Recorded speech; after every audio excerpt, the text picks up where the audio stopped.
تعالى وتبارك في القرآن المجيد والفرقان الحميد. بسم الله الرحمن الرحيم. يا أيها النبي إنا أرسلناك شاهدا ومبشرا ونذيرا. صدق الله مولانا العظيم. قال الله تبارك وتعالى في شان حبيبه مخبرا وآمرا إن الله وملائكته يصلون على النبي یا ایھا الذین آمنوا صلوا علیہ وسلموا تسلیما. کوئی زبان خاموش نہ رہے. صلاۃ و سلام علیک سیدی یا رسول اللہ وعلی آلک واصحابک سیدی یا رحمت للعالمین. تمام حمد و ثنا تعریف و توصیف اللہ جل مجدہ الکریم کی ذات بابرکات کے لیے جو خالق کائنات بھی ہے اور مالک شست ہاتھ بھی.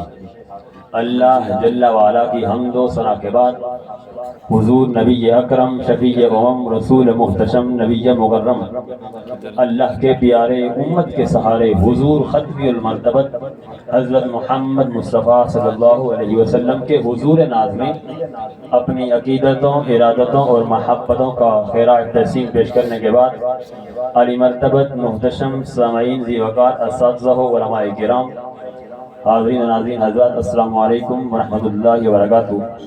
سامعین محترم، میرے محسن حاجی محمد خوشی محمد صاحب نے اس خوبصورت مجلس کو حضور علیہ السلام کے حضور ناز میں نذرانہ عقیدت پیش کرنے کے لیے محفل میلاد کے خوبصورت عنوان سے منظم کیا گیا.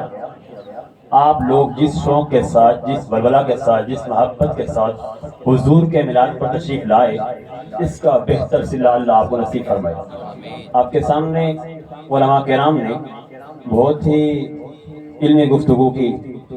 میں اور آپ یہ عہد کریں کہ اس کائنات کو جو حسن ملا، یہ جو تازگی ملی، یہ جو عزت ملی، سب آمنہ کے جگ منگا دے چاند صدقہ ہے. ہر بندہ دیکھے کہ میری عزت کتنی ہے، ہماری کوئی اوقات نہیں ہے، سب حضور کا صدقہ ہے. اگر میں اور آپ ان علماء کے احکامات پر عمل کر لیں، ہماری دنیا بہتر ہو جائے گی، ہماری آخرت بہتر ہو جائے گی. سامعین محترم، میں نے آپ کے سامنے آیت کو کچھ حصہ پڑھا. میں نے آپ کے سامنے لفظ بولا یا ایھا النبی. عام طور پر جب ہم یہ لفظ بولتے ہیں اے نبی، تو نبی عربی زبان کا لفظ ہے، آخر اس کا کوئی تو معنی ہوگا. اہل لغت نے لفظ نبی کے 8 معنی نقل کیے ہیں. میں ان میں صرف 2 معنی سمجھانا چاہتا ہوں تاکہ بات کو پورا کر سکوں. لفظ نبی کے بارے میں اہل لغت نے ایک مادہ یہ لکھا ہے کہ اس کا مادہ ناباون آتا ہے، نون با اور واو، اور ایک اس کا مادہ آتا ہے ناباون، نون با اور حمزہ. اگر اس کا مادہ ہو ناباون، نون با اور واو، اس کا معنی ہوتا ہے رفعت، اس کا معنی ہوتا ہے بلندی. یا ایھا النبی کا لفظ بولیں گے معنی یہ ہوگا اے بلند شان والے نبی. یا ایھا النبی کا لفظ بولیں گے معنی یہ ہوگا اے بلند مقام والے نبی. یا ایھا النبی کا لفظ بولیں گے معنی یہ ہوگا اے بلند نظام والے نبی. تو نبی ہوتا ہی وہ ہے جو سب سے بلند ہوا کرتا ہے. آج کوئی سوال کرے نبی کتنا بلند ہوتا ہے، مقابلے کا دور ہے، ہر آدمی آگے سے آگے بڑھنے کی کوشش کرتا ہے. میں کہا کرتا ہوں کہ دنیا والوں، آج کوئی آدمی میرے نبی کے مقام کی بلندی کو سمجھنا چاہتا ہے. میرے محبوب کے مقام کی بلندی دور کی بات ہے. آج تک دنیا انسانیت میرے محبوب کے قد کی بلندی کو نہیں سمجھ سکے ہیں کہ میرے محبوب کا قد کتنا اونچا تھا. سیرت نگاروں نے جب ہر ایک چیز کو نقل کیا، میرے محبوب کے ایک چیز کو بیان کرنے پہ آئے. میں حیران ہو گیا تو بیان کرنے پہ آئے. آقا کریم علیہ السلام جس حجرہ مبارک سے جس باغ میں قضائے حاجت کرنے جاتے تھے، محدثین نے بڑی تحقیق کر کے کہا کہ فاصلہ کتنا بنتا ہے، تو تحقیق کر کے کہا 2.5 میل کا فاصلہ بنتا ہے. اگر بیان کرنے پہ آئے میرے آقا کریم علیہ السلام کی زلفوں کی تعداد کتنی ہے، تو سیرت نگار لکھتے ہیں 14,300 سے کچھ زائد آپ کی زلفوں کی تعداد ہے. اگر بیان کرنے پہ آئے میرے آقا کریم علیہ السلام کی ریش مبارک میں سفید بالوں کی تعداد کتنی ہے، تو 17 تک بیان کرتے ہیں. ہر ایک چیز کو بیان کیا. میں نے کہا سیرت نگارو، تم نے میرے محبوب کی زلفوں کی تعداد بتائی ہے، تم نے میرے محبوب کی زلفوں کی تعداد بتائی ہے، ذرا بتاؤ تو صحیح میرے محبوب کا قد کتنا اونچا تھا. سیرت نگار لکھتے ہیں کہ محبوب کا قد کتنا بلندی پہ تھا یا اندازہ نہیں لگا سکتے. میں نے کہا سیرت نگارو، تم نے سب کچھ بیان کر دیا، ذرا بتاؤ تو صحیح کہ میرا محبوب کا قد کتنا اونچا تھا. جب میں نے صحابہ کرام کے بارے میں دستک دی، میں نے کہا کہ اے پیارے ابو ہریرہ، آپ بتا دیجئے، آپ ہر وقت حضور کی محفل میں بیٹھتے تھے، کہ پیارے آقا کا کتنا اونچا تھا. پیارے ابو ہریرہ کہتے ہیں مجھے اور تو کوئی پتہ نہیں، بس میں اتنا جانتا ہوں جب آمینہ کے لال کعبہ شریف میں رہتے تھے، اور میں اتنا بتا سکتا ہوں اگر کوئی حضور کے پاس چھوٹے قد والا آدمی آتا میرے آقا اس کے ساتھ چلتے، میرے محبوب وقت اس سے اونچا نظر آتا. اگر اس سے بڑے قد والا آدمی آتا میرے آقا اس کے ساتھ چلتے، میرے محبوب وقت اس سے اونچا نظر آتا. اگر اس سے بڑے قد والا آدمی آتا میرے آقا اس کے ساتھ چلتے، میرے محبوب وقت اس سے اونچا نظر آتا. میں نے کہا مولا راز کیا ہے؟ رب کائنات نے کہا میں یہ پسند ہی نہیں کرتا کہ کوئی یہ کہہ دے فلاں قد میرے مصطفیٰ قد سے اونچا ہو گیا تھا. نہیں نہیں، یہ تو بیان کرتے ہیں کہ ابو ہریرہ جب میں نے مولا کائنات کی دستک دی، مولا کائنات سے پوچھا تم بتاؤ میرے محبوب قد کتنا اونچا تھا؟ مولا کائنات فرماتے ہیں جب آمینہ کے لال نے کعبہ شریف سے بت گرانے کی بات کی تو آمینہ کے لال نے کہا علی تم میرے کندھے پہ سوار ہو جاؤ. میں حضور کے کندھے پہ سوار ہوا تو آمینہ کے لال نے کہا کہ ان بتوں کو نیچے گرا دیجئے.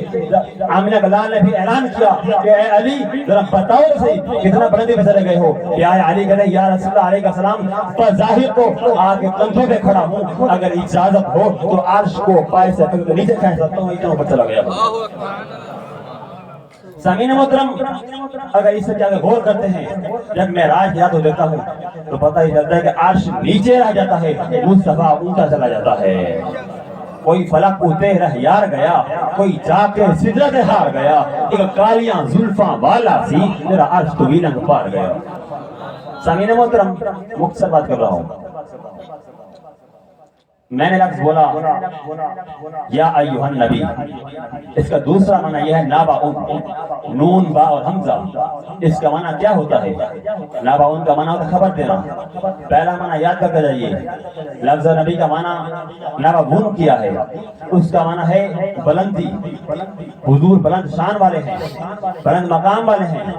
اب نابا نون با اور حمزہ اس کا معنی ہوتا ہے خبر دینا.